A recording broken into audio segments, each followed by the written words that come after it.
Hello again. So I just came across a couple videos today, and they just kind of tied in with some ideas and stuff. So I made notes as I was going along. So these are like things that I didn't know were a thing, but found out about. Right. So the galactic center GeV excess of gamma rays seems to be from dark matter as a current theory proposes. In my opinion, I read that completely wrong. Basically, in my opinion, it makes sense that the gamma rays are coming from dark matter. A current theory proposes that as a possible reason.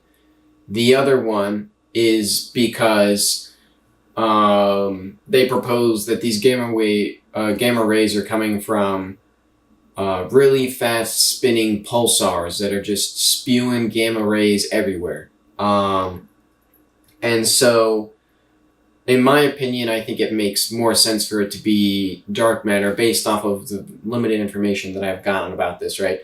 I think that it ties in well with the video that I just did where I was like, wait a minute, maybe neutrinos are actually dark energy, and they're like in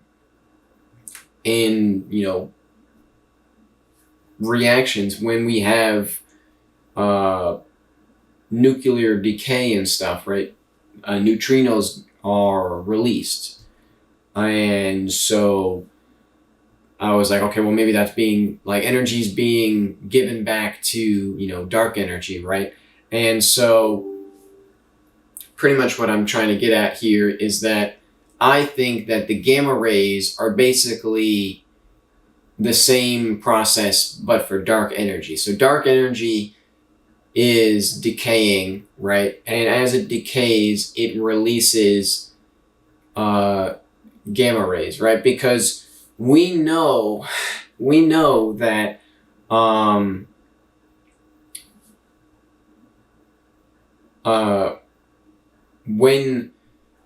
we know that there are tons of neutrinos everywhere, right? Flying around, flying through us, flying through the earth, going everywhere all the time, right? There's tons of neutrinos everywhere.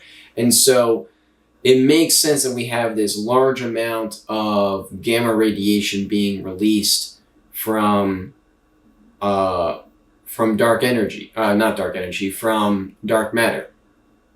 Was I saying it wrong this whole time? I'm not sure.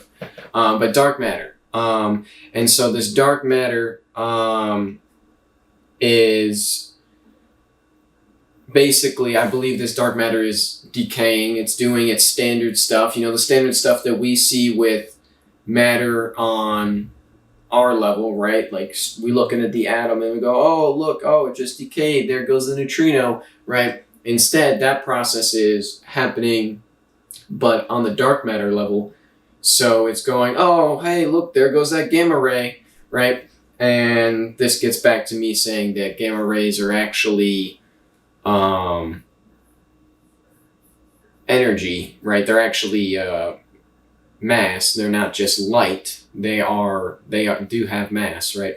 And so that gets back into that. But I think that it would make sense that if we see this release of a small particle, a little bit of energy goes back to dark energy, then a little bit of energy should come back to matter, which I think are these gamma rays that we see. And so that's why there's this excess there. And the reason why I think it's more logical for it to be that is, one, because it makes sense with that process that I recently came to, right? And then on top of that, I feel that if it was these really powerful pulsars, right, we would know that by now, right? Because why are all the really powerful pulsars only in maybe we can't see them right in our galaxy, but we should be able to observe large quantities of these pulsars towards the centers of other galaxies. And do we? I feel like if we did, that would be a thing that I would be aware of. That would be reason to conclude that yes, it is actually that. That would be evidence towards it being that. And the fact that we don't see it in other galaxies makes me think, or maybe, or anywhere else in the universe, right? It's only in that one direction. What is it? Yeah, so it's for our galaxy. Yeah, so we should be able to see it in other galaxies. And since we don't see those in other galaxies, this leads me to conclude that it's not that, right? And the fact that we haven't seen them yet in our galaxy, we haven't found them yet in our galaxy, also leads me to conclude that it's not that, because if it was these really powerful pulsars that I think we would notice such high quantities of gamma rays. And again, I think it would be more concentrated. It wouldn't be this dispersed, evenly dispersed amount of gamma rays. I think it would be more there'd be points of higher and lower concentration if it was from pulsars, which, from my understanding, is not seen in the distribution of these gamma rays. And since this is an even distribution, it makes more sense that this dark matter should be evenly distributed. And since the dark matter is evenly distributed, the gamma rays are evenly distributed. That seems to work a lot better, in my opinion. So I think that it is dark matter, but the current theory thinks that the dark matter is doing like dark matter annihilations, kind of like when you do matter and antimatter annihilations, it releases gamma rays. So they are assuming that, since matter annihilates and makes gamma rays, dark matter must annihilate and make gamma rays. And I don't think that is a logical conclusion, because dark matter is not the same as matter, right? There's a reason why it's a different classification. So I don't think you can just be like, matter does it. It must be, that must be how it's being made there. I think it makes more sense that it's actually just a process of antimatter decay.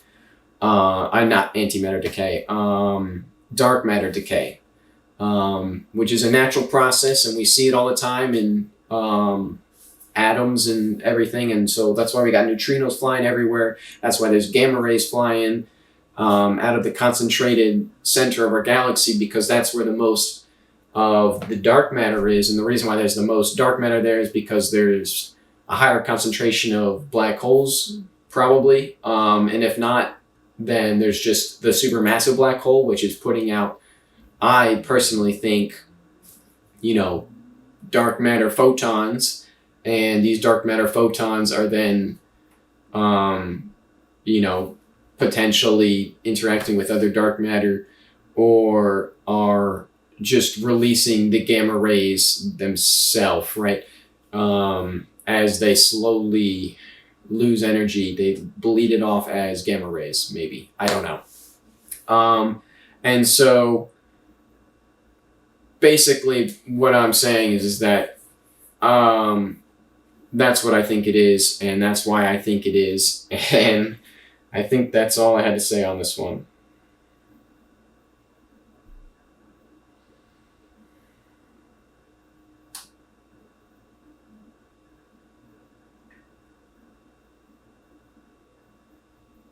Yeah. All right. Peace out.